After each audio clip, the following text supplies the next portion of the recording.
Good morning everyone, কেমন আছো তোমরা সবাই? আশা করি তোমরা সবাই ভালো আছো। আজকে যেহেতু 19 তারিখ, আমাদের জলপাইগুড়ি ডিস্ট্রিক্টের ভোট ছিল। তো সকাল সকাল আমি আর মা দুজন মিলে দেরি না করে চলে যাচ্ছি ভোট দিতে। আমরা যেহেতু ভারতবর্ষে বাস করি, তো ভোট দেওয়াটা আমাদের অধিকার। তাই আমরা দেরি না করে চলে আসলাম ভোট দিতে। এসে দেখি বিশাল বড় লাইন।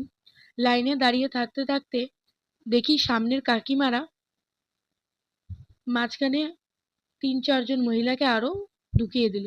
ব্যাস, আর কে কোথায় যাবে? পিছন থেকে সবাই বলে উঠলো, ঝগড়া শুরু করে দিল। এক তো এত ফাটা পোড়া রোদ, তার মধ্যে আবার মাঝখান থেকে এরকম ৪-৫ জনকে ঢুকিয়ে দিল। ব্যাস, ঝগড়া লেগে গেল। এই ঝগড়া দেখতে দেখতে কখন যে আমার সময় চলে আসলো ভোট দেওয়ার। আমি ভোট দিলাম, ভোট দিয়ে বেরিয়ে গেলাম।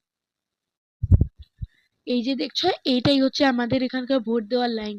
আর ওই যে আমি যেখান থেকে